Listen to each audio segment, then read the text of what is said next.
여러분들 오늘부터 해야 되는 거, 오늘부터 여러분들 전기력 들어갑니다. 하이탑의 2권에 해당되는 내용입니다. 됐죠? 그리고 여러분들은 2학기 때부터 배울 내용이고요. 이 전기력 파트 중에서 통합과학에서 시험에 나오는데 유일하게 물리원을 묻는 부분이 전기 파트에서 뻗어나갑니다.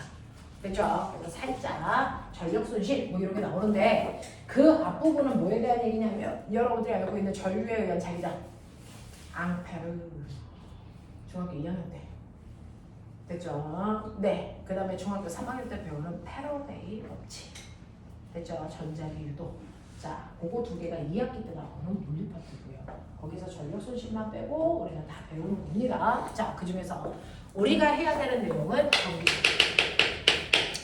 자, 전기 파트에서 가장 전기 파트를 끌고 갈 때 기본이 되는 건 먼저 구조야. 왜? 먼저 자체가 전기를 띠는 입자니까. 되겠어? 자, 지구상에 있는 모든 물질은요. 더 이상 쪼갤 수 없는 가장 작은 입자. 뭐로 되어 있다? 원자로 되어 있어. 너무 작아 눈에 보이지 않아.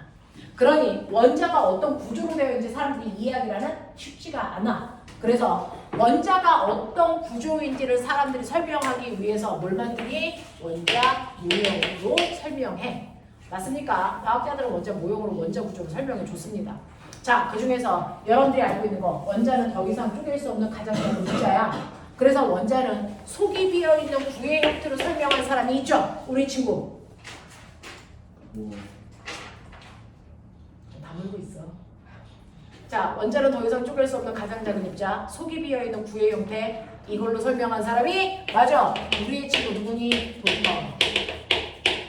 됐어. 자, 그래서 돌터는 원자는 더 이상 쪼갤 수 없는 속이 비어있는 구의 형태야 라고 얘기했는데 사실은 알고 보면 원자 속에는 몇 종류의 입자가 들어가 있니? 배운 티네. 세 종류. 또 샌다 또 손가락으로. 자, 원자 속에는요. 원자의 중심을 뭐라고 하냐? 원자의 핵 속에 뭐가 있냐?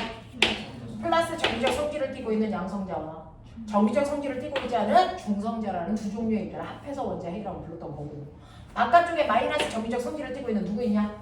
전자 있어. 그래서 이렇게 세 종류의 입자가 있다라는 거 처음부터 알았던 건 아니네? 보통 몰랐네?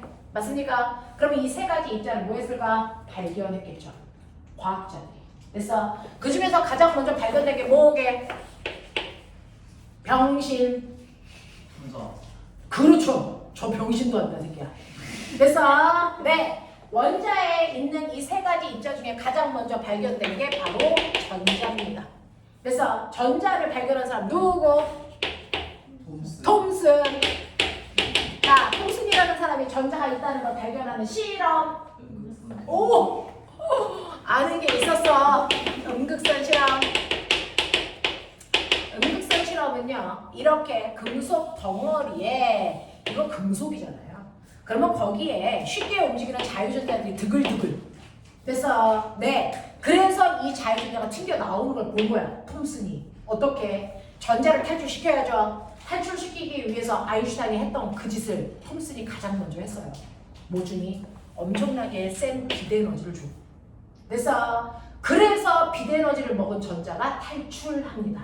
됐죠? 네. 그래서 전자가 탈출하는데 전자 탈출했어. 눈에 보여 안 보여? 안 보이죠. 그러면 전자가 탈출했다는 걸 느낀 거지 본 건 아니잖아요. 어떻게 합니까? 여기에 형광 물질을 발라놓은 막을 씌워. 그래놓고 한쪽에는 플러스 한쪽에는 마이너스를 겁니다. 비대에너지를 쏘았더니 됐어. 여기서 뭔가가 튀어나와 플러스 쪽에 계속 와서 부딪혀. 그거 어떻게 알아? 형광 물질에서 빛이 빵빵빵빵 나와. 근데 플러스 받은 쪽에만 빵빵빵빵 빛이 나오죠. 마이너스 쪽에는 어떠래도 부딪히지 않아.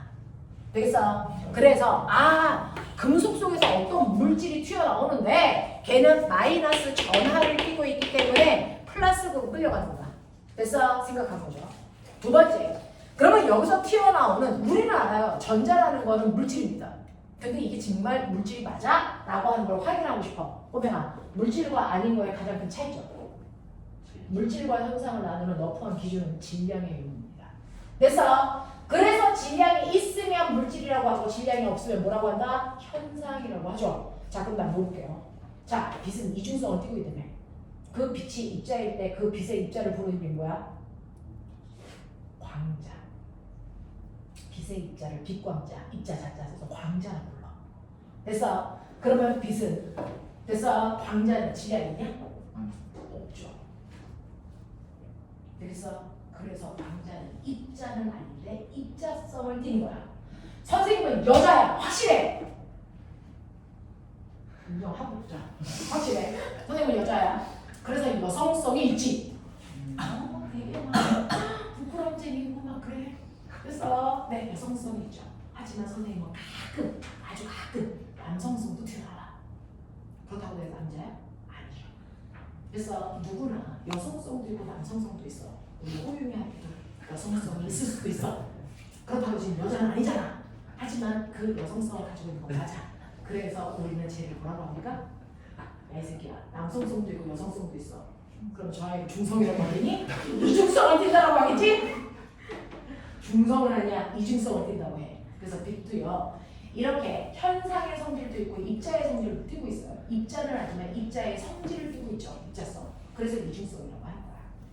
자, 이것처럼 실제로요. 입자이다 아니다를 러프하게 나누는 기준은 질량인데 그럼 여기서 튀어나오는 이 아이는 입자야 아니야? 질량이 있어 없어? 궁금해. 얘가 만약에 입자라면 질량이 있고요. 질량이 있는 아이가 튀어나온다면 속력이 있어. 그거에 제곱해서 2분의 1로 나누면 이 값이 뭐라고? 운동 에너지. 에너지를 갖고 튀어나와. 됐어? 입자라면. 그러면 이 에너지라는 건 일할 수 있는 능력이니까 일을 시켜보면 될 거잖아. 맞아? 일을 시켜볼게요. 그래서 여기에다가 뭘 넣는다? 바람개비를 넣는다. 그래서 이렇게 튀어나온 아이가 입자라면 운동 에너지를 갖고 튀어나와요. 그 운동 에너지가 바람개비 날개를 돌릴 수 있을 거고 만약에 이게 입자가 아니면 운동 에너지가 없습니다. 형광등 100만 개 여기다 튀어놓고 켜놓고 바람개비 너무 돌아갈까? 안 돌아가요. 됐어? 왜? 광자는 질량이 없기 때문입니다. 됐어? 그래서 그걸 확인하겠다는 거죠. 그랬더니 신기하게 바람개비가 뭐 했습니까? 돌았습니다. 됐죠? 이렇게 바람개비가 회전하는 걸 통해서 튀어나온 아이는 질량을 가지고 있는 뭐였다? 입자라는 게 확인됩니다.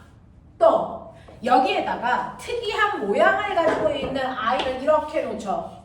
그러면 전자가 튀어나와. 됐어? 이 전자가 갈 때 어떤 경로로 이동해? 그걸 본 거야.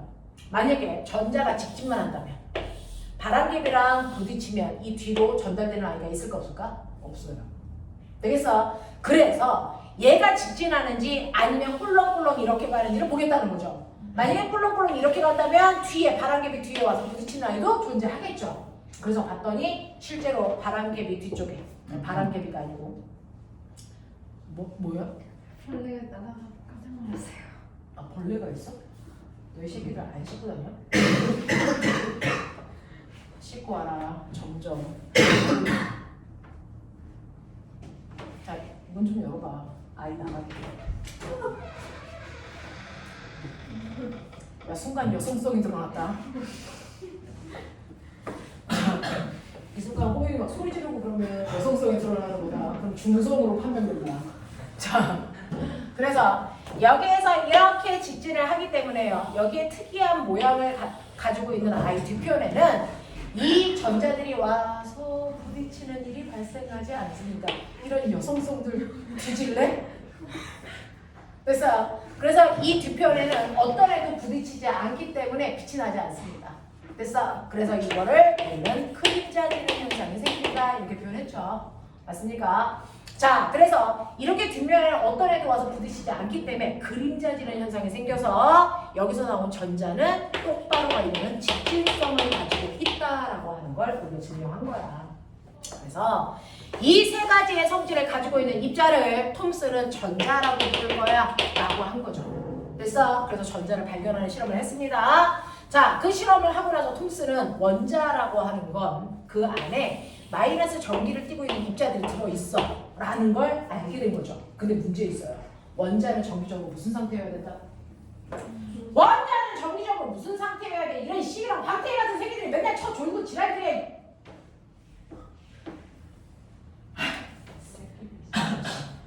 야, 여기 파워맨가 무슨 말이야? 뒤질래 뭐? 쳐 조니까 춥지 이 새끼야. 너 조금 있으면 얼어 죽어.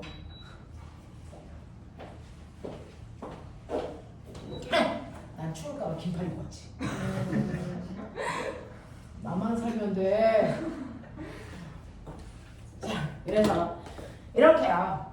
마이너스 전기를 띤 입자인 전자가 있다는 걸 발견했는데 꼬맹아 원자는 반드시 정기적으로 무슨 형태여야 돼? 그러면 마이너스 입자만 있으면 중성이 될 수 없거든요. 그래서 톰슨은 생각합니다. 자기는 발견하지 못했지만 이 안에 모두 있을 거야. 플러스 정기적 성질을 띠고 있는 아이도 이렇게 똑같이 박혀 있을 거야. 그래서 정기적으로 중성이야 라고 하는 이 모형을 새로 그립니다. 이걸 우리가 푸딩 모형 이렇게 얘기합니다. 됐죠?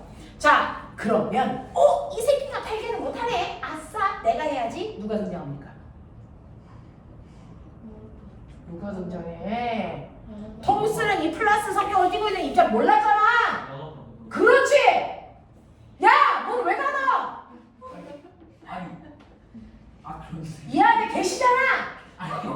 아니, 근데 쌤 여기 손잡이에도 목이 달려있는 아니 진짜예요. 여기도 목이 달려있어. 목이 야, 달려있어. 하리도 물리 공부를 한다는 말 새끼야. 쳐졸지 마라. 자, 그래서 세 번째 러더퍼드라고 하는 아이가 등장할 수밖에 없죠.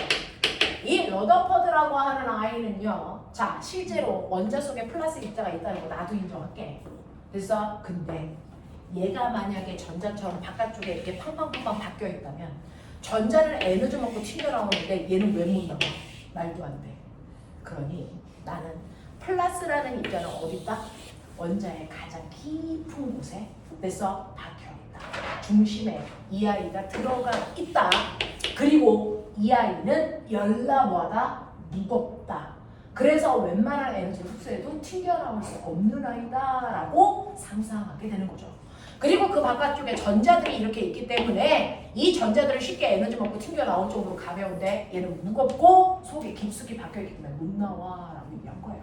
됐어? 그래서 이 플러스를 띠고 있는 이 아이는 얘는 뭐라고 합니까? 원자핵이라고 명명합니다. 그래서 실제로 자기가 생각한 대로 원자핵이라는 게 존재하는지를 확인하는 실험을 하죠. 됐어? 자, 그래서 결론 확인했죠. 있습니다. 무슨 실험? 오, 너 약간 화학을 한다. 근데 물리는 하자. 알파 입자 산란 실험이라고 해. 자, 그 중에서 꼬맹아 알파 입자 일단 알고 가야죠. 자, 이 새끼가 쓴 알파 입자가 뭘까요?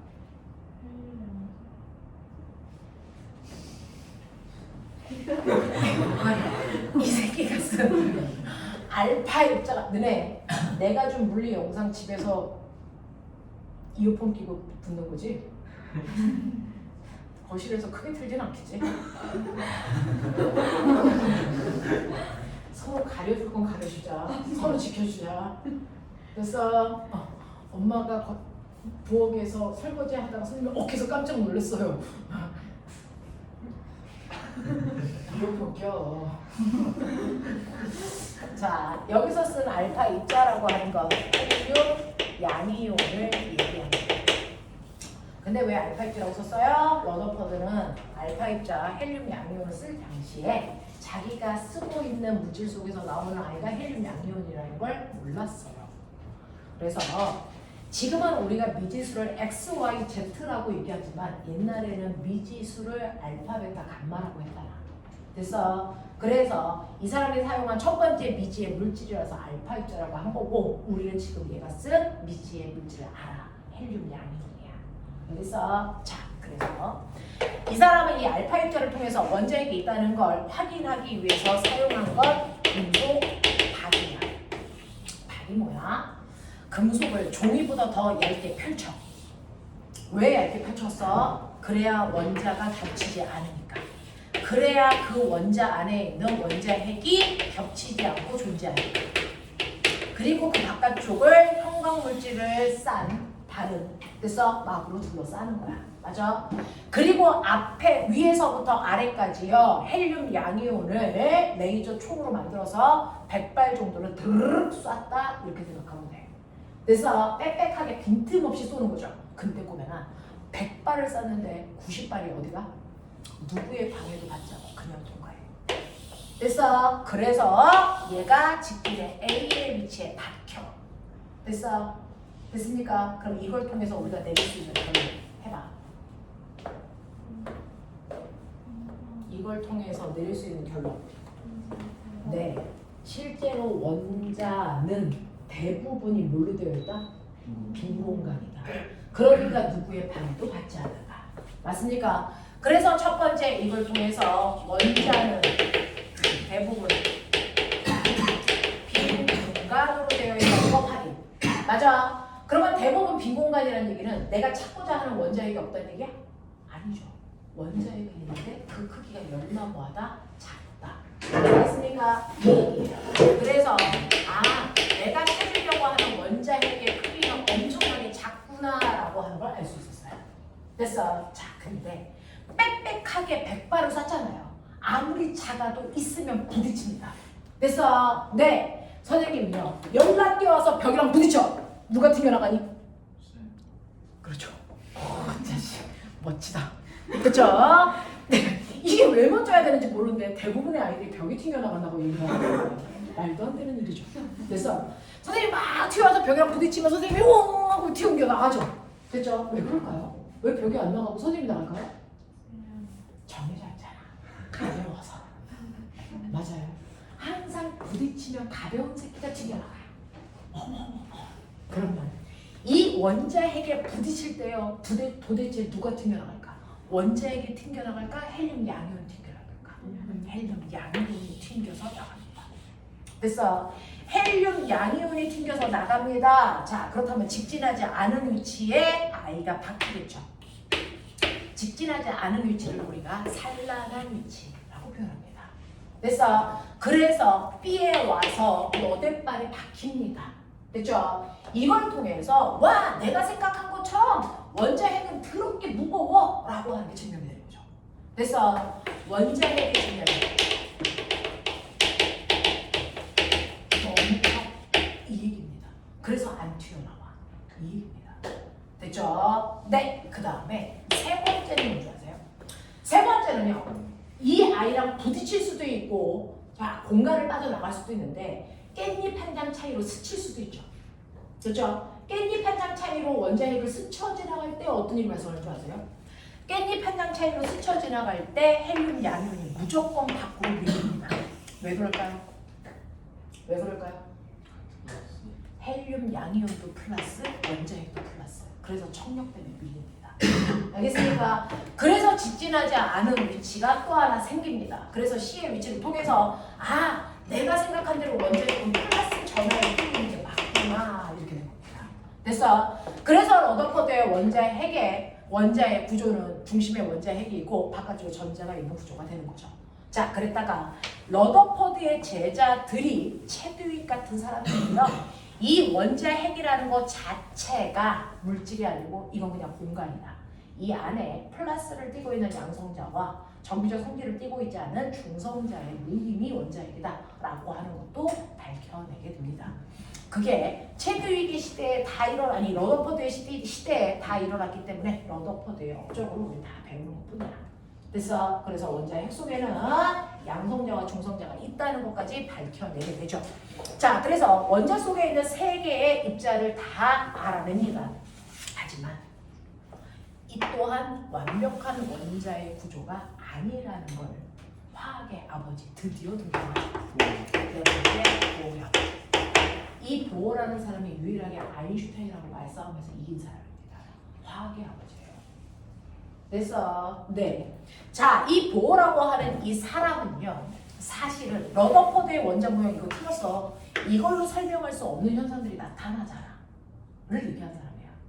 그러면 러더퍼드의 원자 모형으로 설명할 수 없는 게 뭔데? 그게 바로 우주 공간에서 만들어진 스펙트럼.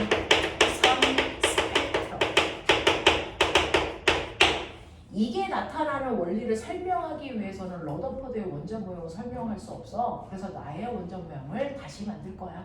라고 했습니다. 그래서 만들어낸 게 뭡니까?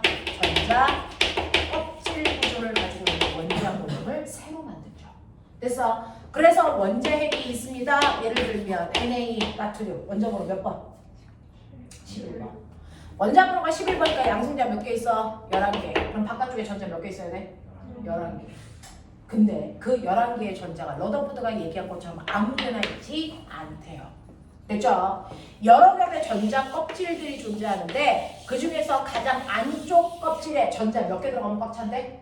왜? 전자와 전자 사이에는 밀어내는 천력이 작용하지. 그래서 가까이 붙을 수가 없어. 근데 첫 번째 껍질은 공간이 좁아. 그러니까 전자 몇 개 들어가면 꽉 차? 2개 들어가면 꽉 차. 알겠어? 그걸 뺀 나머지들은 전자 몇 개까지 들어갈 수 있어? 8개까지 들어갈 수 있는 공간들을 가지고 있어. 그래서 이렇게 생각한 거고. 그러면 이러한 껍질 위에만 전자들이 존재하는데 몇 번째 껍질에 들어가느냐에 따라 전자에 뭐가 달라? 뭔가가 달라. 첫 번째 껍질에 있는 전자와 두 번째 껍질에 있는 전자는 뭐가 달라? 뭐가 다르니 얘야? 에너지. 지금부터 대답 못하면 뽀뽀한다. 진짜 살기 위해서 최선을 다한다. 첫 번째 껍질에 있는 전자, 두 번째 껍질에 있는 전자, 각각의 껍질에 있는 전자마다 그 껍질에 맞는 에너지 값을 가지고 있어야 된다라고 가정한 거죠. 됐죠? 첫 번째 껍질을 계단 형태로 표현할게요. 첫 번째 껍질이고, 두 번째 껍질이고, 세 번째 껍질이고, 네 번째 껍질입니다. 각각의 껍질 위에만 전자들은 존재할 수 있는데 그 전자들은 껍질에 맞는 에너지를 가진 전자만 들어와요. 되겠습니까? 자, 그럼 보면 껍질이 몇 겹까지 있어? 너네 화학을 안 했니? 전자 껍질은 몇 겹까지 존재하니? 형 얘기해. 몇 번째까지 있어? 4개? 40개? 아, 너 지금 하고 있지 참 허영. 몇 개까지 있어? 전자 껍질은 무한 번째 껍질까지 있어. 됐어? 그 중에서 바깥쪽 껍질에 있는 전자일수록 가지고 있는 에너지 값이 뭐하다? 크다. 그러면 무한 번째 껍질에 있는 전자의 에너지가 엄청 크겠네? 자, 엄청 커서 그 값을 얼마라고 하겠다? 0이라고 하겠다. 이렇게 정한 게 뭐야? 그러면 무한 번째 껍질보다 아래쪽에 있는 아이는 에너지가 이거보다 작아야 돼. 그래서 각각의 껍질에 있는 에너지 값을 우리는 뭐보다 마이너스 값으로 놨죠. 맞죠? 네. 그래서 각각의 껍질에 있는 전자들은 마이너스의 에너지를 갖는데 그 에너지 어떻게 계산하죠? 어떻게 계산하죠?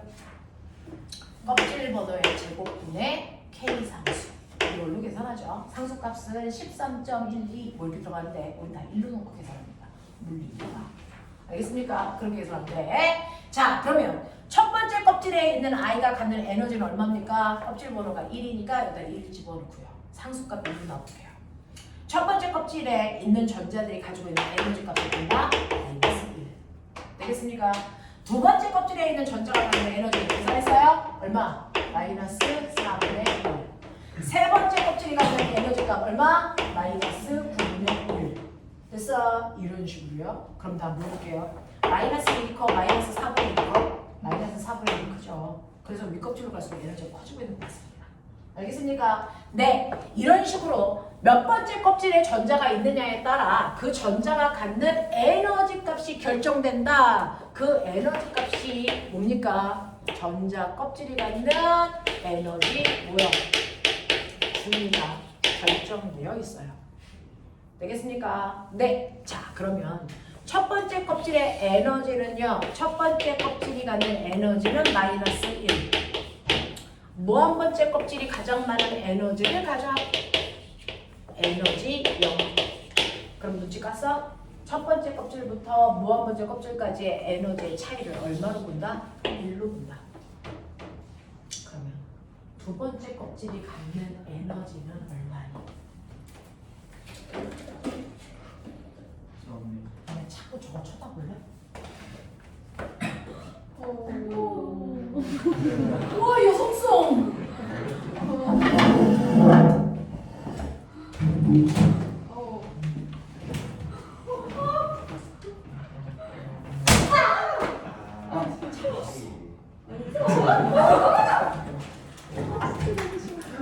날라갔어. 지금 맞았는데? 조금 있다가 저 천장에서 떨어질 거야. 쟤 맞았어. 너무 싫어. 야 근데 팔이잖아. 다리가. 남자들은 빨리 적응해. 군대 갈 거잖아.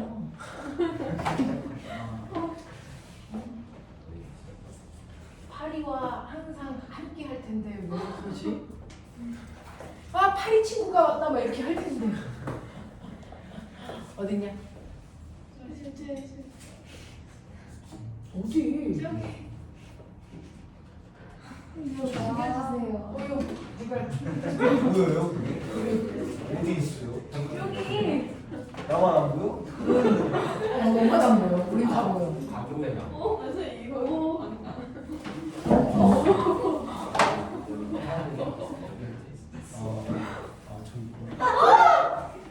저기 여성성. 자세히 보여. 어디 갔어? 야 이제 쟤 저기가 잤네. 나도. 그럼 증식하는 거야. 너무 싫어. 파리가 그렇게 싫지는 않은데 나는. 너무 징그러워요. 눈이 너무 커요. 쟤는 파리도 못 보는데 너무 파리에 눈을 보냐? 허용아 약간 시름에 문제가 있다. 쟤 파리에 눈을 보는다. 자, 첫 번째 껍질에서부터 무한 번째 껍질까지의 에너지 차이가 1. 자, 두 번째 껍질의 에너지 얼마지? 빨리 봐. 마이너스 4분의 1.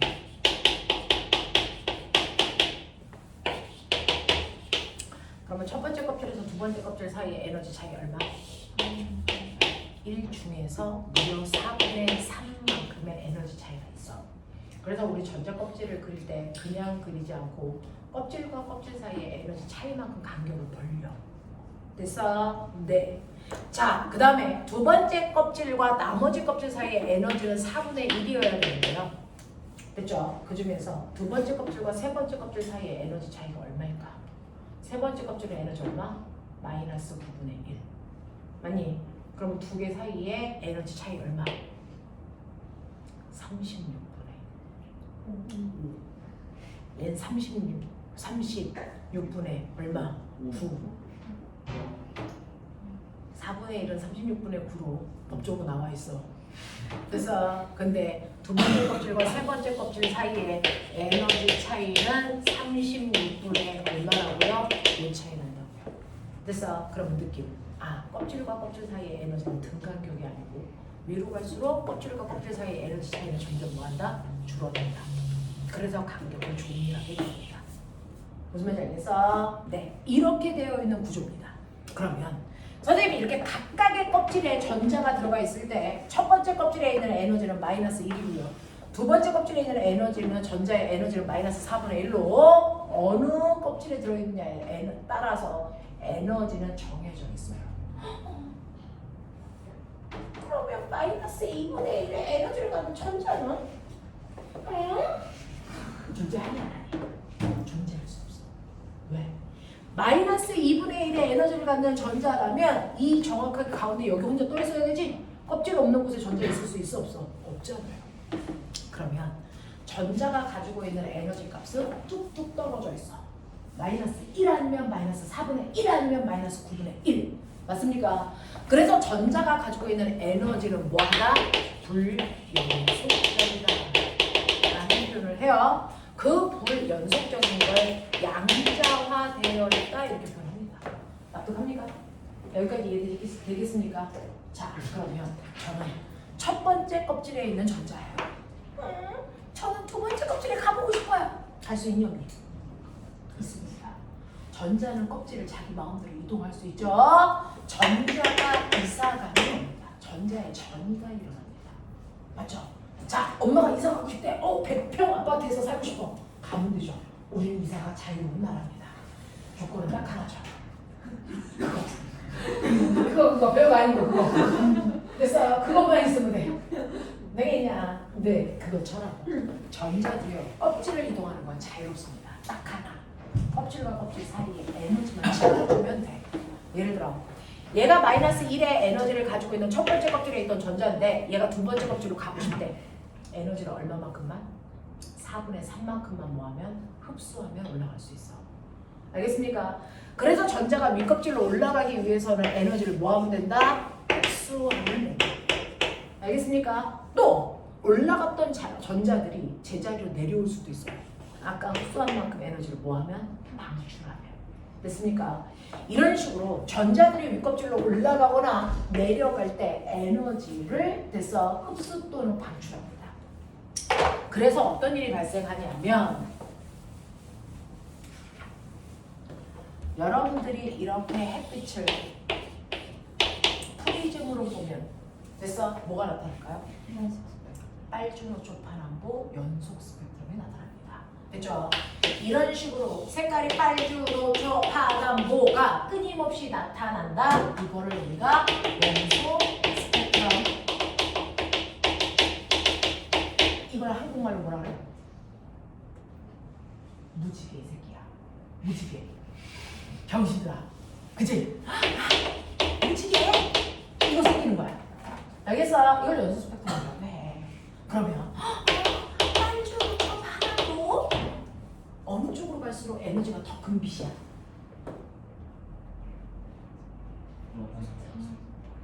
무슨 색? 보라색. 됐어? 보라색 쪽으로 갈수록 에너지가 커. 해. 그거 하나 맞췄나 보다. 자, 얘는 요 한 칸 올라갈 때 에너지를 4분의 3만큼 흡수해야 돼. 4분의 3 여기 있네. 요거 흡수. 됐어? 나는 여기서 여기로 올라갈 때 됐어? 네. 얼마 흡수해야 되냐?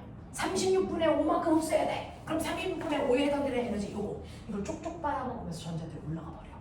됐어? 그래서 실제로 우리가 우주를 프리즘으로 보면요. 이미 우주 속에 있는 원자 속에 있는 전자들이요. 필요한 만큼의 에너지를 빨아먹고 나머지 노돌노돌한 상태의 빛만 와요. 실제로 연속 스펙트럼으로 안 옵니다. 알겠어요? 그러면 이거를 우리 무슨 스펙트럼이라고 합니까? 누군가가 빛을 흡수했어요. 이걸 뭐라 그러니? 흡수 스펙트럼 상태입니다. 맞아. 자, 그랬다가 올라가 보니까 별거 없어. 다시 내려와. 그럼 내려올 때는 자기가 흡수한 만큼을 뭐하니? 방출하면서 내려오죠. 그래서 해가 지고 깜깜할 때는 올라갔던 애가 제자리로 내려오면서 자기가 아까 빨아먹은 빛을 그대로 뱉어냅니다. 뱉어냅니다.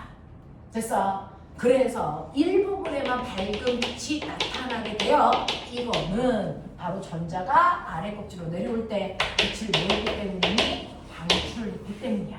이걸 우리 뭐라 그래? 방출 스펙트럼이라고. 이해돼? 그럼 그 중에서 너희가 맨날 얘기하는 선 스펙트럼은 셋 중에 누굴까?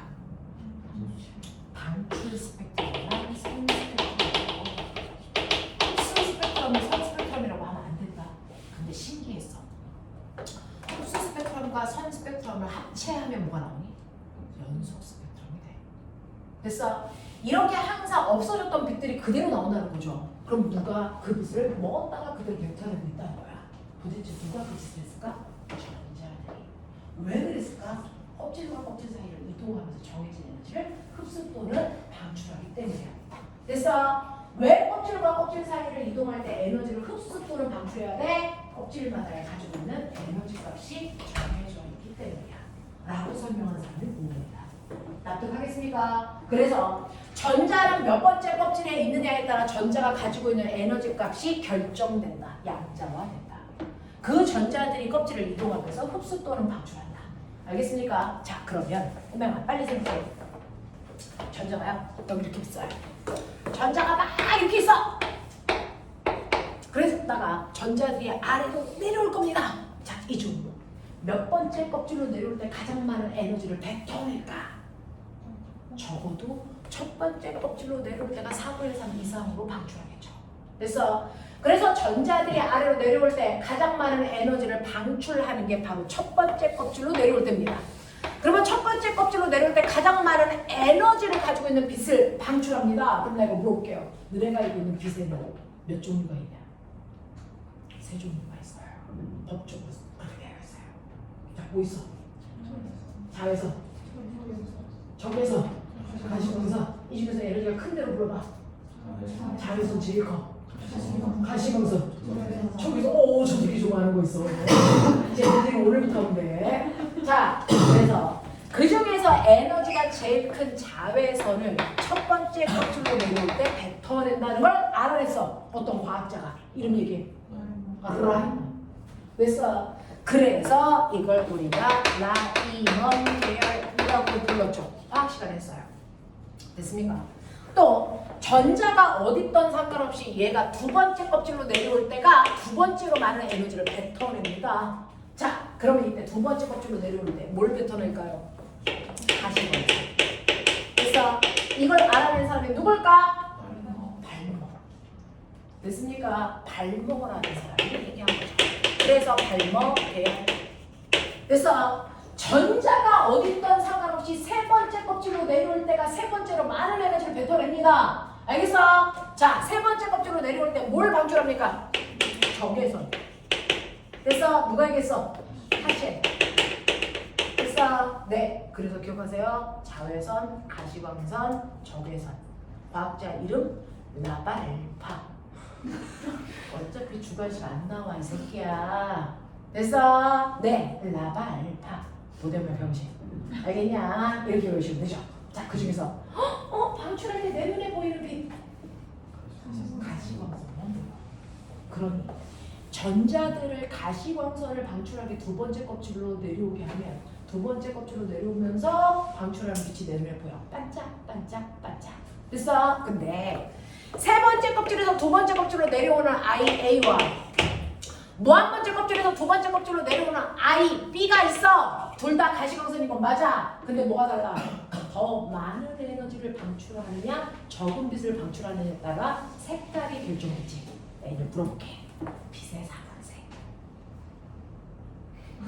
기준 애들은 알아야 될 거 아니야. 빛의 사번색. 빨. 초. 자, 에너지 얘가 큽니다. 에너지 순서대로 빨주파예요. 빨주, 노초, 파 나는 거잖아. 뭐 그렇게 어려운 건 아니잖아. 그치? 이렇게 된다. 그러면 얘를 두 번째 껍질에 세 번째 껍질에 있다가 두 번째 껍질로 내려오게 했더니 이 새끼가 빨간색이네? 그 얘기야. 에너지가 조금이라서 얘는 세 번째 껍질에서 두 번째 껍질로 내려올 때 방출되는 빛이야. 알겠어? 초록색은 네 번째 껍질에서 두 번째 껍질로 내려오게 했을 때 방출되는 에너지야. 됐어? 자, 파란색은 다섯 번째 껍질에서 두 번째 껍질로 내려오게 할 때 방출되는 빛이야. 그러면 이것만 내 마음대로 조절한다면 전자가 됐어. 내가 원하는 껍질로 올라가게 했다가 뚝 떨어지게 한다면 됐죠? 그때 갔다마다 내가 원하는 색깔을 만들어낼 수 있죠. 이걸 뭐라고 합니까? 라이트, 일렉트로 디스플레이. 이거 뭡니까? LED. 그래서 이거 만들 거라고요. 되겠죠? 그래서 LED는요 전자를 윗껍질로 올렸다가 두 번째 껍질로 떨어뜨리면서 빛내게 하는 거야. 그래서 이게 LED 조명에도 쓰지만 어디에서 씁니까? 여러분들 핸드폰 화면이 이걸로 만드는 거야. 그래서 핸드폰 화면 안에요. 여러분들이 핸드폰을 끄고 거기다 물방울 하나 떨어뜨리면 여기에 이렇게 작은 방들이 보이죠. 마치 여러분들 몸에 있는 뭐처럼 세포처럼. 그래서 화면은 작은 방들로 구성되어 있어요. 이때 작은 방 하나하나를 세포라는 뜻으로 셀이라고도 부르지만 한국말로 뭐라고 부릅니까? 화소라고 불러요. 자, 그럼 여러분들 그 핸드폰 안에는 몇만 화소짜리 핸드폰을 들고 다니십니까?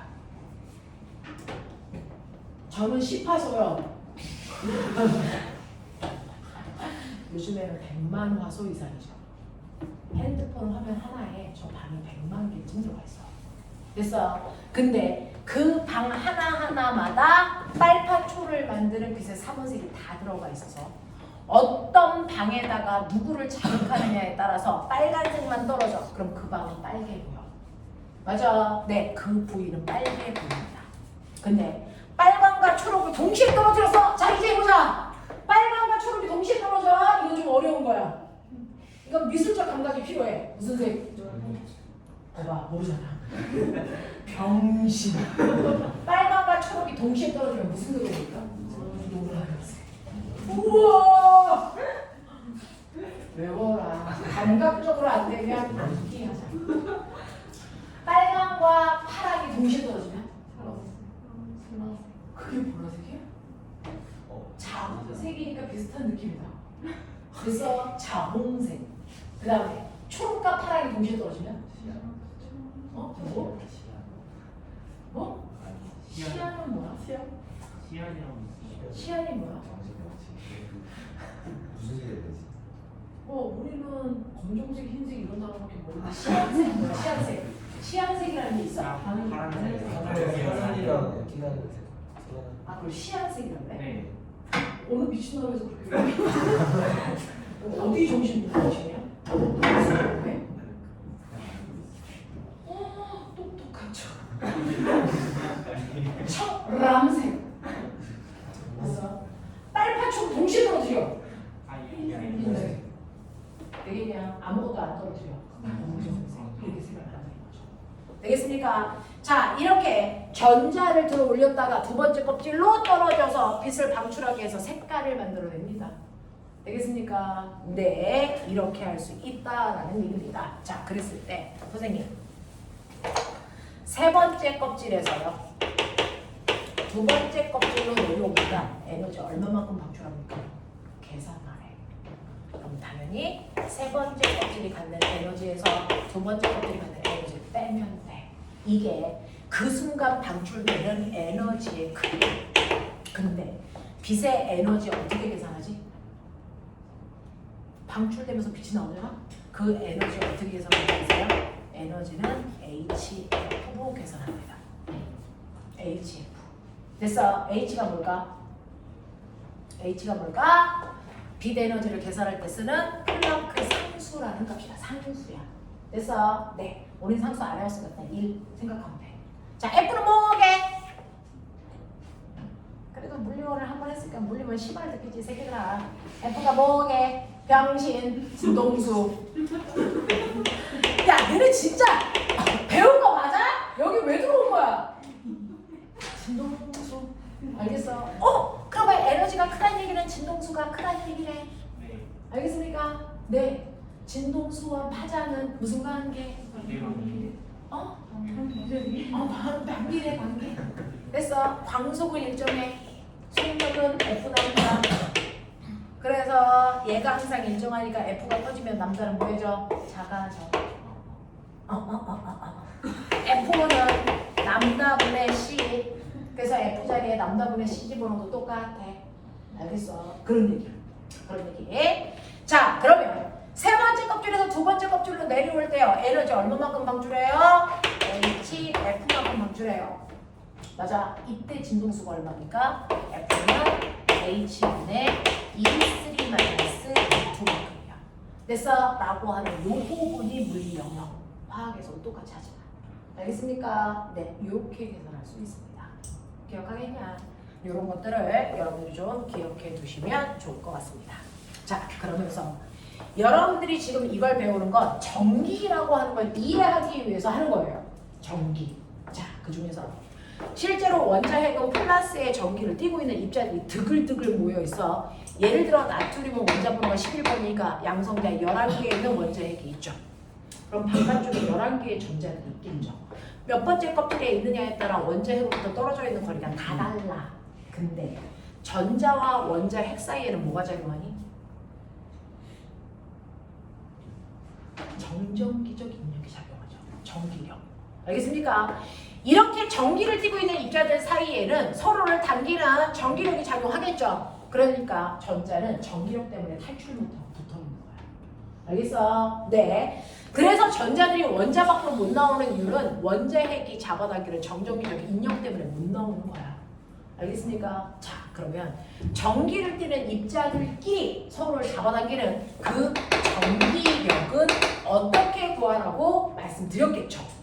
그렇죠? 예를 들어 전기를 띠는 하나의 입자가 있습니다. 얘는 플러스 전하를 띠고 있는데 세기는 4. 전하의 세기를 나타내는 단위. 힘의 세기를 나타내는 단위는 뉴턴. 맞죠? 전하의 세기를 나타내는 단위는 과학자 이름. 쿨롱. 자, 안 배운다고 치고 하자.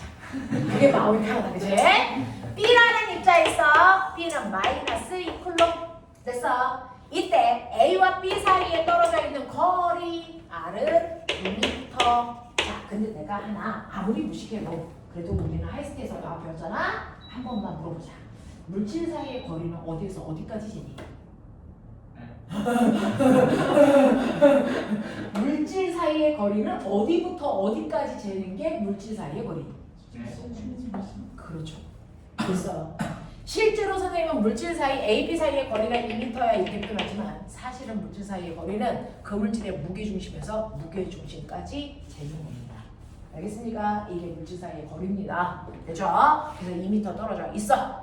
자, 그러면 이 물질들 사이에는 서로를 당기거나 미는 전기력이 작용해요. 자, 그 전기력을 구하는 식 불러.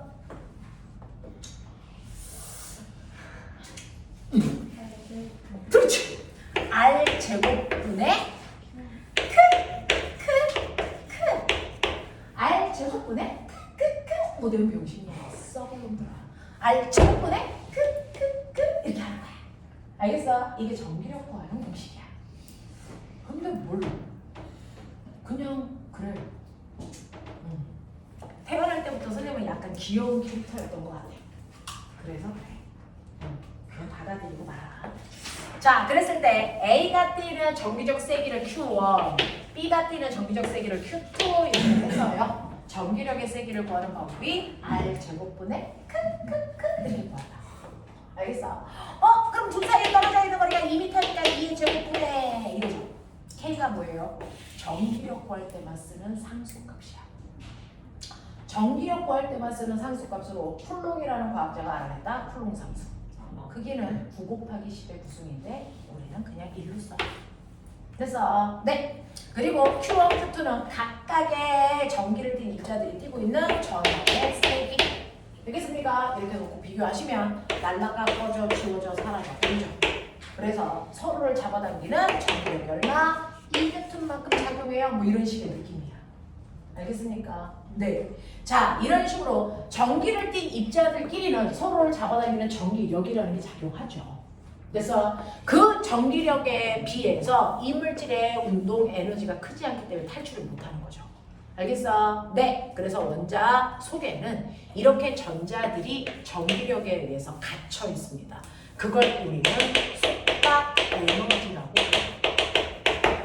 그래서 네, 전기력이 속박 에너지가 돼서 전자가 탈출 못하게 합니다. 근데 얘를 엄청나게 센 힘을 줘. 그러면 이거 하고 탈출하죠. 자, 그럼 그 센 에너지를 뭘로 줘요? 비대 에너지를 줘요. 그래서 비대 에너지를 먹은 전자는 탈출하죠. 그걸 실험한 사람이 우리의 친구? 그래, 너네 친구가 없지. 우리의 친구 누구? 아인슈타인. 그걸 뭐라고 해요? 빗먹고 전자가 탈출하는 거 방전 효과를 실험한 거죠. 됐죠? 자, 빗먹고 탈출한 전자를 뭐라 그래요? 빛광자, 전자, 광전자. 알겠어? 그래서 광전자가 나오는 현상을 실험하는 게 방전 효과입니다. 알겠냐? 이렇게 되는 거야. 자, 이래서 여러분들이 알고 있는 전기력은 이런 거입니다. 여기까지가 지금 가지고 있는 내용이에요. 납득해? 납득해? 오케이. 자, 그럼 몇몇 문제나 보자. 지금 선생님이 블라블라블라블라 해드렸어요. 됐죠? 네. 자, 그 중에서 여러분들이 가지고 있는 106페이지에 네, 232번부터 시작해서 쭉쭉쭉쭉 나와 있는데 저는 기본적으로 232페이지에 눈치채 누구의 실험? 톰슨. 자, 233번 누구 실험? 이게 러더퍼드. 알겠어? 생긴 게 달라. 알겠지? 네. 자, 그 다음에 234번은요 전기력 계산하는 거. R 제곱분의 알겠습니까? 이게 실제로 수능에서 어떻게 나와요? 라고 하면 수능 버전 하나만 보고 앞에 있는 건 여러분이 푸실 수 있을 거고요. 236번 너무 복잡하다. 237번 똑같은 거야? 왜 그림 똑같아? 236을 할까? 237을 할까? 6 236 하자. 시작.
뭐로 보여요?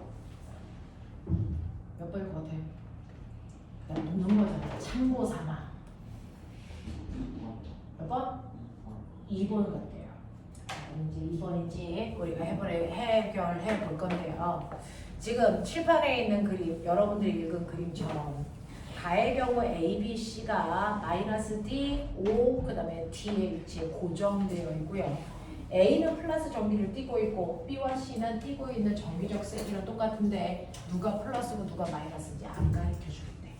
그래서 그런 얘기고, 그랬을 때 C가 받는 전기력이 그래서 얼마? 0이야 라고 했습니다.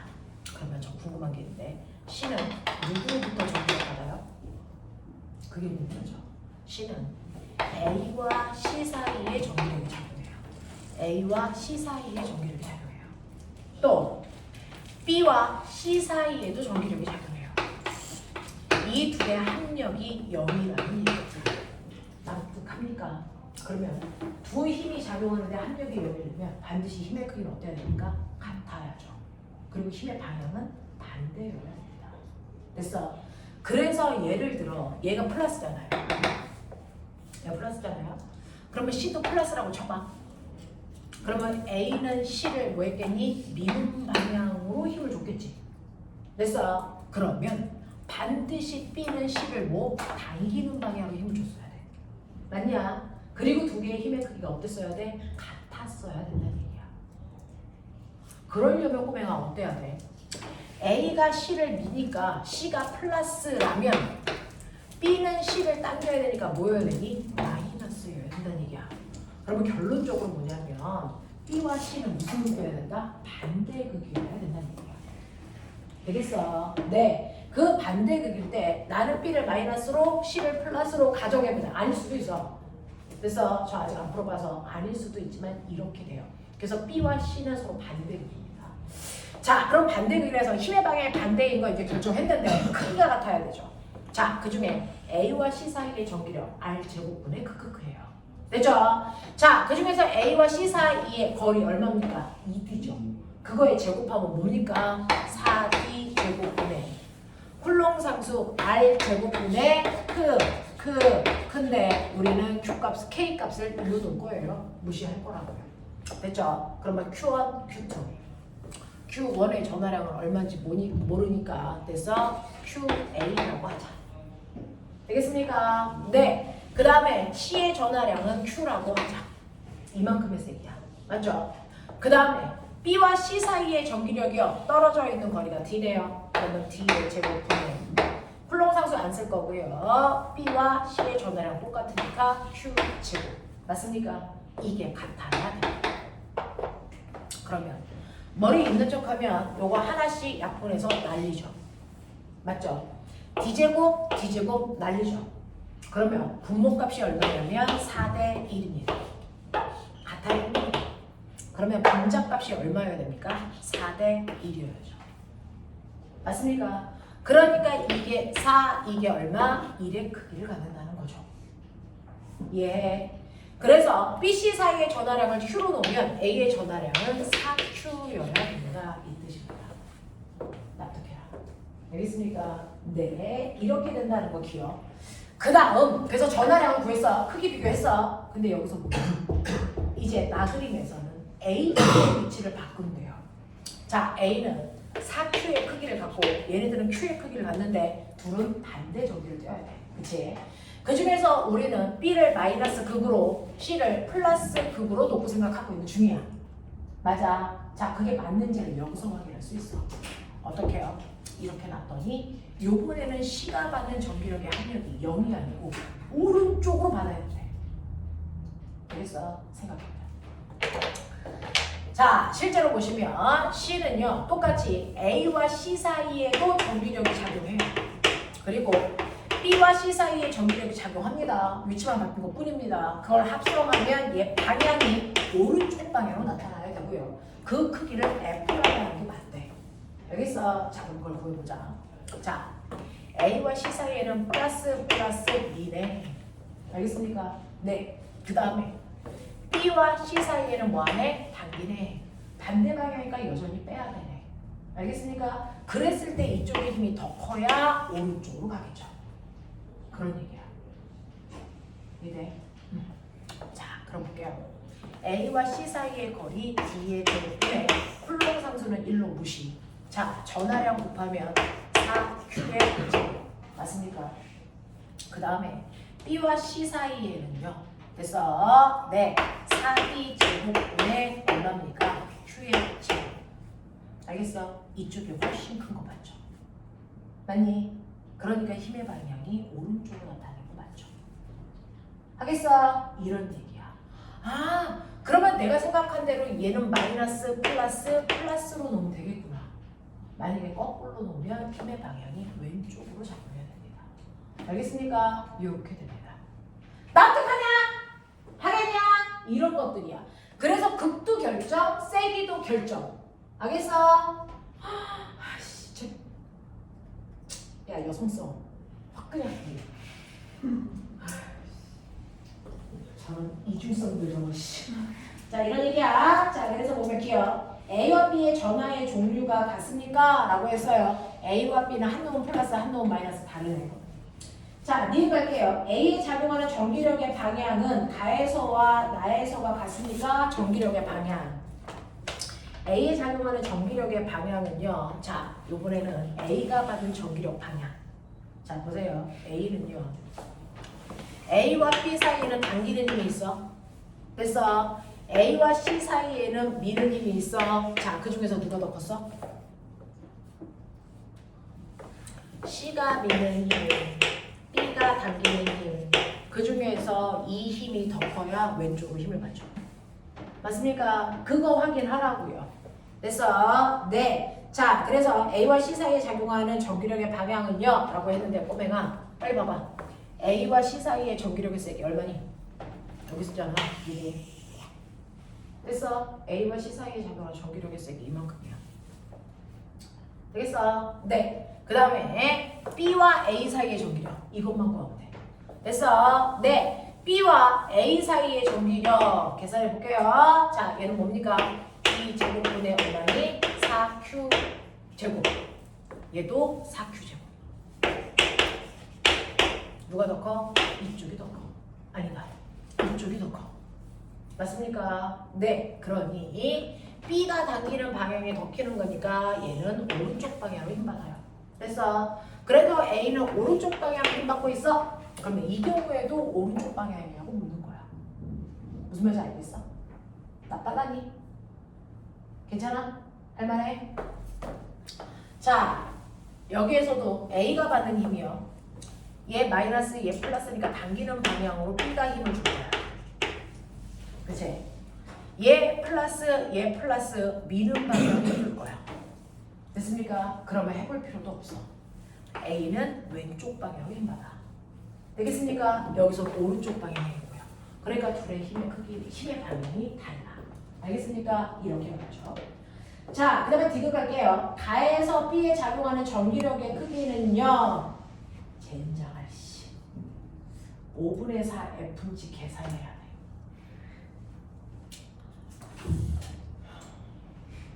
해봐! 여기서 이 크기 F라고 했지? 이 F라고 하는 크기. 여기냐? 이 새끼를 당기고 얘가 얘를 미니까. 자, A와 C 사이의 힘에서 B와 C 사이의 힘을 빼면 되죠. 그래서 네, 그 크기가 F라고 했으니 A와 C 사이의 힘은 D의 제곱분의 4Q제곱. 얘는 4D 제곱분의 다른 속도로 해줘. Q제곱.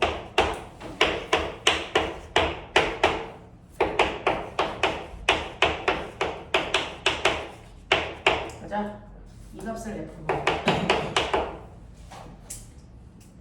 이상한 거에서 빨리 얘기해야 돼. 나 사실은 끝도 없이 이상하게 풀 수도 있어. 그렇죠? 자, 그러면 여기에서요. 가에서 B에 작용하는 전기력이요.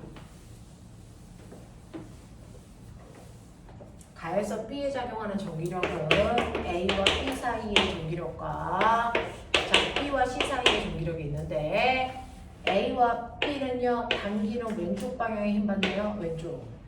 그래서 네 B와 C는 당기는 오른쪽 방향에 힘 받네요. 그러니까 둘을 빼야지. 됐어. 네 전기력이 나와. 자 그럼 할게요. 요거요. 요거요. 알겠습니까? 자 빼시면 됩니다. 알겠습니까? 이 정도야. 자, 그러면 우리는 요 값을 F로 치환했으니 저 값은 얼마? 얼마? 이거 내가 해? 내가 해? 감당할 수 있어? 됐어. 여기에다가 얼마를 곱하면 제 나오니? 얼마 곱해? 5분의 4 맞아? 네. 그래서 5분의 4. 알겠습니까? 그런 얘기 합니다. 조심하자. 자꾸 이러면 내가 산수 하는 수가 있다. 최선을 다하자. 자, 이런 얘기들을 했습니다. 라고 하는 거 여러분들 기억해 두시면 됩니다. 자, 그 다음에 몇몇 가지 유형만 보고요. 반도체라고 하는 거를 살짝만 해볼 테니까. 아씨! 정신 차려봐! 아니, 새끼 쳐 졸기만 해. 우리 언니 그거 죽으려고 해.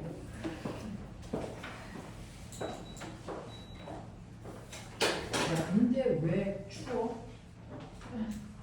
해! 난 긴팔 입을 것 같아. 밖에 나갔다가 더 뒤지는 줄 알아. 자, 갈게요. 반도체를 그냥 할까요? 해볼까요? 응? 애들이 뭐 얄떡불떡한 소리를 막 내. 자, 반도체 해볼까요? 자, 우리 진도 나갈 시간이 빡빡해요. 그래서 너네들은 쉬고 싶고 나도 쉬고 싶지만 이게 물리적으로 안 나와. 쉬면. 그죠? 네. 선생님이 원래 여러분들 쉬는 시간 많이 드리잖아요. 근데 이제 좀 힘듭니다. 내가 항상 일주일에 한 번씩은 쉬는 시간을 주지 않니? 안 줬어? 쉬는 시간? 나 아까 안 쉬었어? 쉬었어?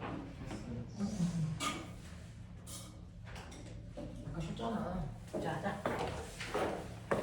자, 꼬맹아, 선생님하고 딱 20분만 수업이다. 20분만 하고 집에 가자.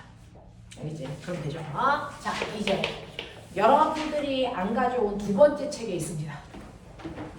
상관없어요. 어차피 책 안 볼 거잖아. 본적 크기는. 자, 여러분들이 하셔야 되는 두 번째 내용은 바로 반도체입니다. 기가 선행 수업한다 생각하고 하시면 돼요. 그래서 자, 여러분들 실제로 지구상에 있는 모든 물질들은 전기를 얼마나 잘 전달할 수 있냐라고 하는 전도. 됐어? 네, 이거에 따라 물질을 나눕니다. 그 중에서 전기가 잘 통하는 물질, 우리 뭐라 그럽니까? 뭐라고 합니까? 물질. 자꾸 신경 쓰이게 쳐다볼래? 근데 쟤는 발육이 참 좋지 않니?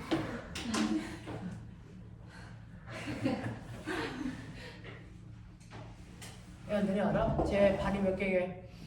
8개. 어? 6개인데? 6개구나. 6개 아니야? 6개? 앞에 또 있어? 다 해서 6개 아니야? 너무 징그러워요. 발 비비고 있어요.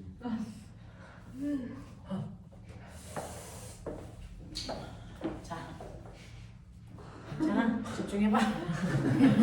자, 전기를 잘 통하게 하는 거 도체. 됐어. 네. 그 다음에 도체보다는 전기 전도도가 조금 떨어지지만 됐어. 네. 자, 우리는 전기가 통하지 않는 도체보다는 전기가 잘 흐르는 거. 이걸 뭐라 그래? 반도체. 자, 근데 알아? 얘네 요즘에 부도체라는 단어 없어진 거? 부도체라는 단어 안 써. 뭐라고 쓰게? 교과서에 부도체 없어. 이거 뭐라고 쓰게?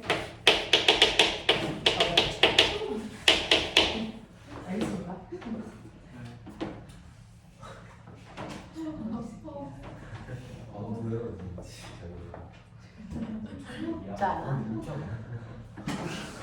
와, 여기서 여성성 드러났다. 자, 그래서 실제로 전류가 얼마나 잘 흘러라는 성질에 따라서 도체, 반도체, 부도체로 나눕니다. 됐어? 전기전도도. 자, 그러면 전류가 잘 흐르는 이유가 뭐야? 전류의 흐름을 방해하는 성질이 적기 때문이죠. 그게 뭐예요? 전류의 흐름을 방해! 이거 뭐라 그랬어? 중학교 2학년 때 배웠잖아. 저항. 되겠습니까? 자, 그래서 전기 전도도가 크다는 얘기는 저항이 작다는 얘기죠. 그래서 그래서 도체 저항이 제일 작아서 전기가 잘 흘러. 무슨 말인지 알겠니? 절연체 저항이 너무 커서 전류가 안 흘러. 이 뜻이었잖아요. 그래서 그러면 반도체라고 하는 건 도체보다는 저항이 크지만 절연체보다는 저항이 작아. 이런 얘기야. 납득하냐? 이런 얘기죠. 자, 그래서 저항의 크기가 이렇게 되어 있대요. 자, 그 중에서 보면은 그럼 물질마다 저항의 크기는 뭐가 결정하는데?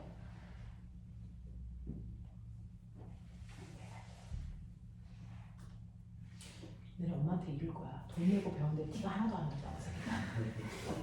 자, 저항의 크기를 결정하는 인자 4가지 불러봐. 저항의 크기는 물체의 가장 중요한 게 물체의 종류가 물질의 종류. 구리로 만들면 저항은 잘. 그래서 유리로 만들면 저항은 연락 커요. 이거죠. 자, 그래서 모든 물질들은 그 물질만의 고유한 저항값을 가지고 있는데 그 고유한 저항값을 모두 다 같은 굵기, 같은 길이로 잘라서 저항의 크기를 비교해 줍니다. 이게 표준 저항입니다.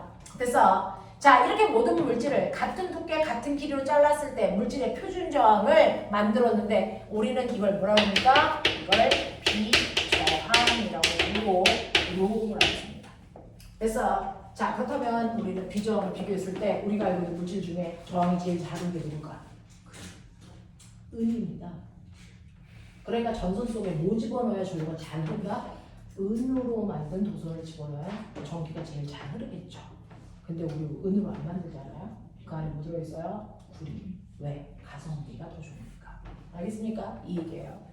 자, 그러면 이렇게 모든 물질들을 표준 두께, 표준 길이로 잘랐을 때 저항값을 비교한 걸 비저항이라고 한다. 자, 근데 같은 물질이라도 길이가 달라지면 이걸 배운 거야. 그래서 길이가 길어질수록 저항은 뭐였니? 저항은? 자, 이건 중학교 2학년 때 배웠어요. 선행의 영역이 아니야, 이 병신아. 그래서 이 길이에서 원자가 있어. 그 원자 사이로 전자가 빠져나가죠.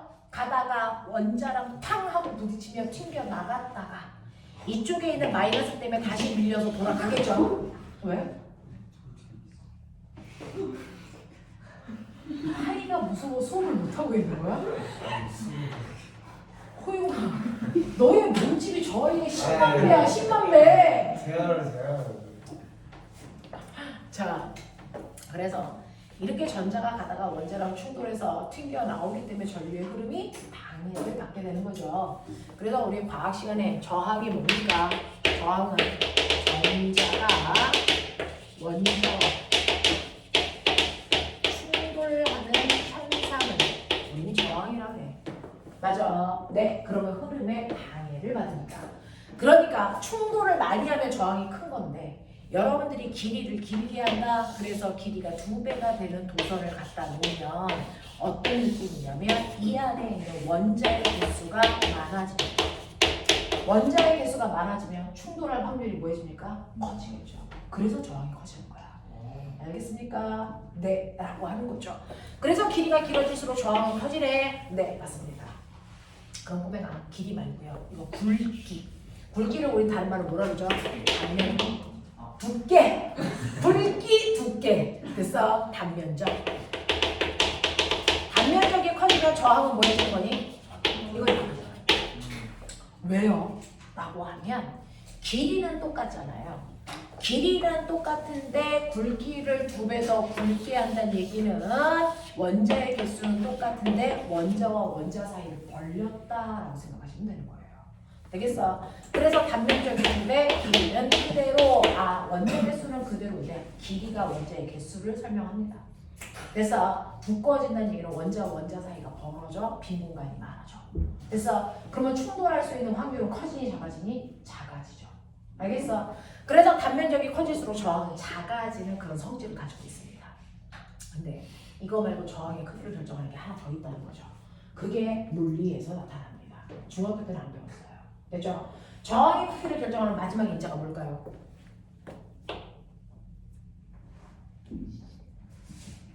뭐야?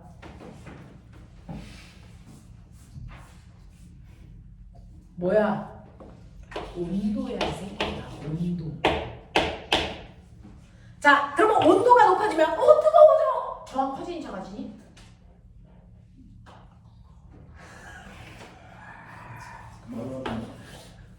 케이스 바이 케이스야. 됐어. 온도가 높아질 때요. 저항에 따라서 커지는 아이가 있습니다. 이 아이가 도체입니다.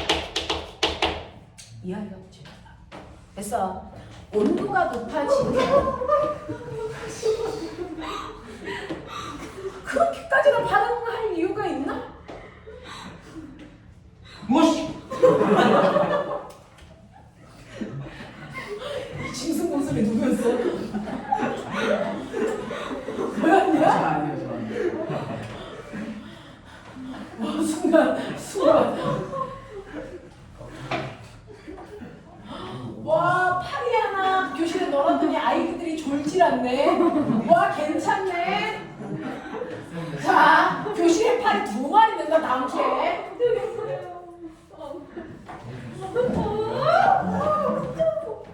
와 애들이 잘 자나. 와 괜찮아.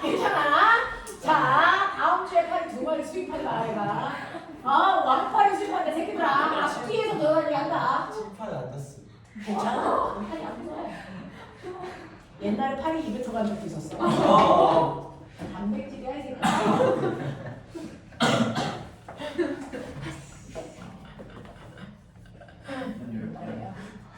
밤에요. 이렇게 불빛이 있잖아요. 거기서 친구들이랑 막 떠들면서 하고 막 웃고 있는 날팔이 막 들어가셔요.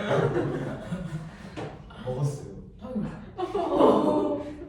목공 속에 들어갔는데 어떻게 나올 거예요? 그냥 삼키는 거죠. 단백질이야 이 새끼들아. 중국에도 돈 주고 살 수도 있어 걔들은. 아무거나 먹잖아. 자 그래서 온도가 높아질수록 저항이 커지는 건 도체입니다. 근데 온도가 높아질수록 오히려 저항이 줄어드는 물질이 있습니다. 이게 바로 전력체하고 반도체가 있습니다. 그래서 이렇게 온도에 따른 저항 그래프를 그렸을 때요. 이렇게 되잖아요. 이 새끼 무조건 도체입니다. 온도가 높아지니까 저항이 커지잖아요. 자, 온도가 높아질 때요. 저항이 주는 아이가 있어요. 그 중에 기억과 이음이 있죠. 누굽니까? 라고 하면 그래서 같은 온도일 때 저항이 더 큰 애가 누구겠습니까? 그래서 그나마 저항이 작은 애가 누구겠습니까? 반도체. 알겠습니까? 이렇게 공부하시면 돼요.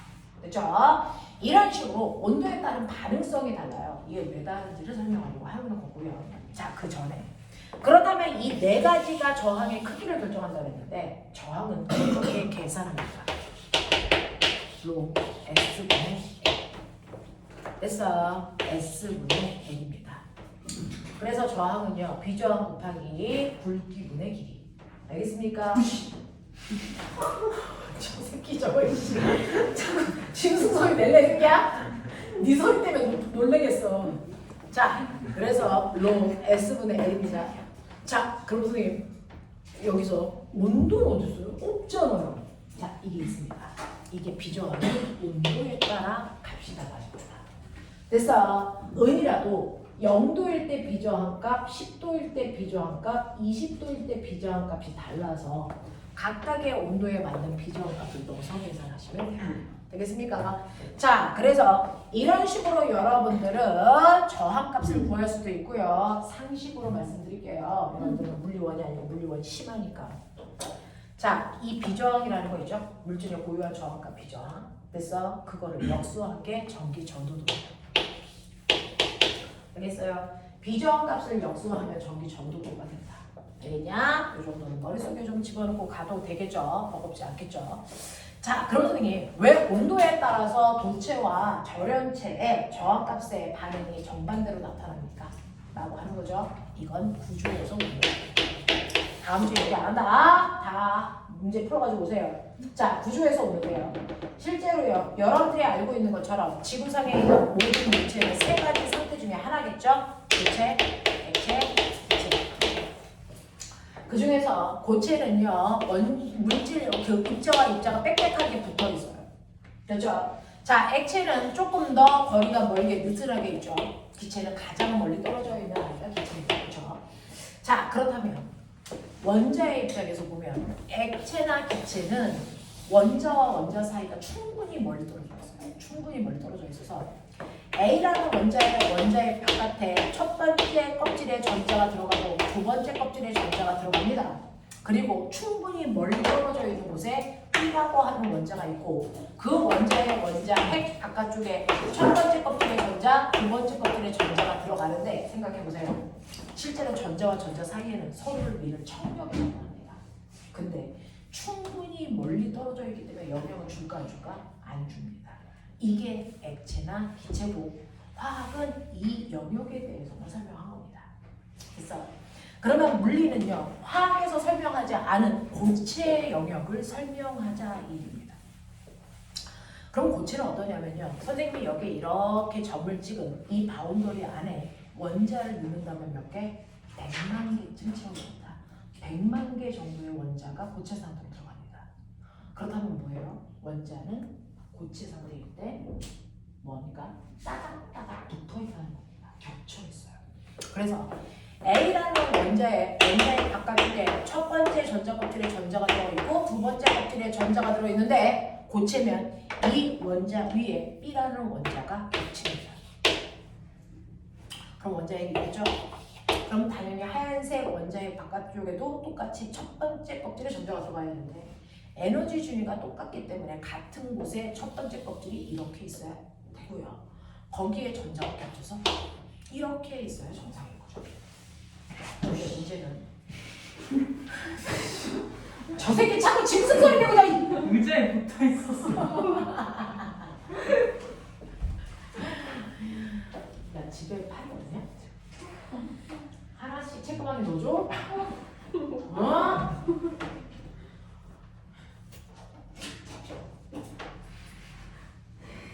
파리가 놀고 있어요.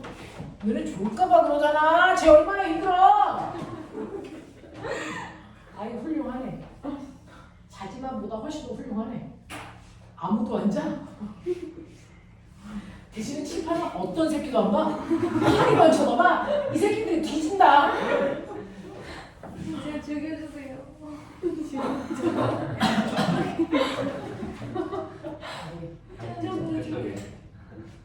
아,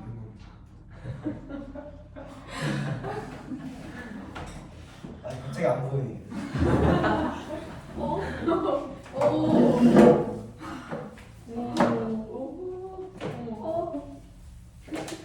나는 죽일 수 있는데 걔가 안 죽잖아.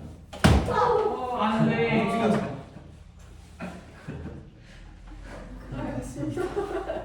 키워야지. 자선 아니 애가 타고 싶다는데 너네는 왜 그래? 먹고 생겼어. 소영 집에 가서 책가방 여니까 그 아이 제일 들어있어. 자, 그 바쁜 와중에 가끔 칠판을 봐주세요. 가끔은 봐주세요. 자, 이렇게 원자가 겹쳐 있다 보니까 같은 껍질 위에 전자가 있어야 되고 같은 위치에 전자가 박혀야 됩니다. 근데 여러분들 알고 있는 것처럼 전자와 전자 사이에 뭐가 작용하니? 청력. 이 청력이 들어오겠습니다, 사실. 그래서 여러분 전자와 전자를 붙이려는 것들은 실험해 볼 수는 없지만 그것과 비슷한 자석을 보시면요. 자석은요 근처에 가까이 가져갈 수는 있지만 붙일 수 있는 이 없어요. 같은 극끼리 밀어내는 척결되네. 전자도 그렇습니다. 그래서 전자는 근처에는 갈 수 있지만 그 자리가 겹칠 수 없다고요. 그럼 어떻게 합니까? 첫 번째 껍질에 전자가 들어가야 되는데 겹칠 수 없기 때문에 그래서 하얀색 원자의 첫 번째 껍질이 살짝 뜹니다. 그래서 전자가 미세하게 어긋나 있어요. 그러면 세 번째 또 미세하게 뜹니다. 거기에 들어가요. 네 번째 또 뜹니다. 이게 얼마만큼? 100만 겹만큼 생겨야 됩니다. 자, 그렇다면 여러분들이 보시는 것처럼 그래서 첫 번째 전자 껍질이 살짝 떠서 100만 겹이 생긴다면 그래서 첫 번째 전자 껍질이 아니고 첫 번째 전자 껍질들이 모여있는 공간이 생깁니다. 이걸 우리는 첫 번째 전자 뭐라고 합니까? 전자 T라는 단어로 고체를 설명하죠. 그래서 액체와 기체는 전자 껍질이라는 단어로 설명을 한다면 고체에서는 껍질이라는 단어를 쓸 수 없어요. 왜? 두꺼우니까. 전자띠라고 설명합니다. 되겠어? 자, 이런 식으로요. 고체 상태일 때는 전자 껍질이 아닌 전자띠의 구조를 띱니다. 자, 근데 여러분들이 아까 배운 것처럼요. 실제로 첫 번째 전자 껍질에는 전자가 몇 개 들어가면 꽉 차요? 첫 번째 전자 껍질에는 전자가 몇 개 들어가면 꽉 차? 2개. 전자띠가 돼도 2개밖에 못 들어가요. 그래서 각각의 껍질마다 2개씩, 각각의 껍질마다 2개씩 이런 식으로 존재해요. 그래서 이런 식으로 존재하겠죠. 자, 그래서 이렇게 전자띠가 돼도 그 안에 전자가 무한대로 들어가는 게 아니고 전자가 들어갈 수 있는 공간에 한계가 있어요. 그래서 전자들이 첫 번째 전자띠, 두 번째 전자띠, 세 번째 전자띠 이렇게 공간에 전자가 들어가겠죠. 자, 그 중에서 자, 어떤 물질은요 두 번째 전자띠까지 전자가 채워져 있어. 그 중 두 번째 전자띠에 전자가 3개 들어갈 수 있는데 그래서 2개만 들어가고 한 자리가 비는 경우도 있고요. 그래서 두 번째 전자띠에 전자가 3개가 꽉 차 있는 경우도 존재하겠죠. 그리고 세 번째 띠부터는 전자가 존재하지 않아요. 자, 그랬을 때 전자가 들어있는 가장 바깥쪽 띠를 뭐라 그랬지? 네. 전자가 들어있는 가장 바깥쪽 띠를 뭐라 그랬지? 뭐라 그랬니? 라고 하고요. 전자가 들어있지 않은 바깥쪽 나머지 띠를 뭐라 그럴까? 띠라고 불러요. 되겠습니까? 이런 구조야. 자, 그중 전자띠에 전자가 꽉 차 있지 않으면 이 전자는 에너지 흡수할 필요 없이 옆으로 자유롭게 움직일 수 있습니다. 됐죠? 자, 이렇게 원자과 띠에 빈 공간이 있을 때 같이 있는 이 아이들을 우리 자유롭게 움직일 수 있는 전자가 뭐라고 합니까?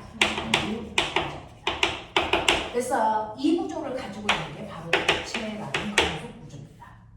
그래서 근데 원자과 띠에 전자가 꽉 차 있어 얘가 옆으로 자유롭게 못 움직여.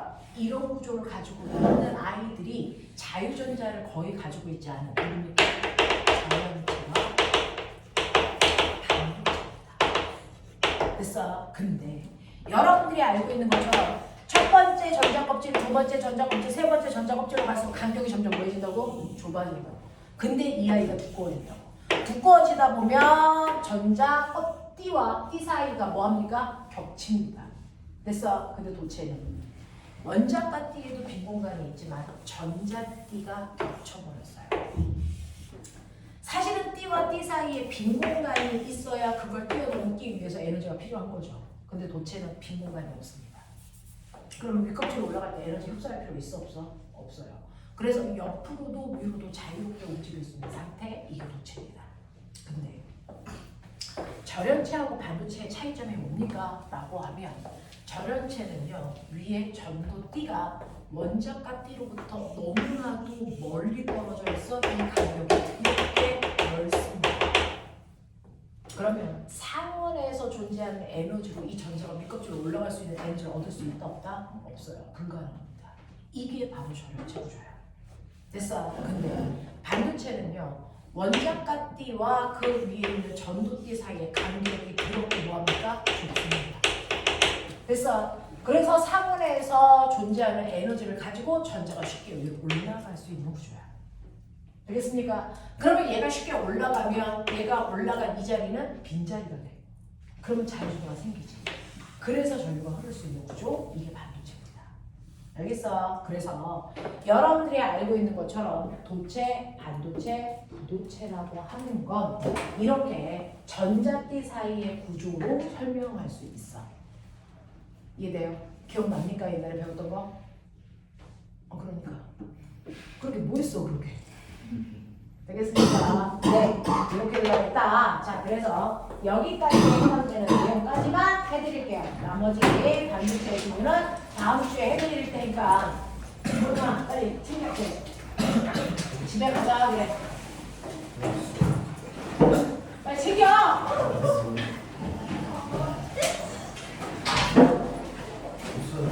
자, 폴리니까 데리고 갈 거야. 걱정 마.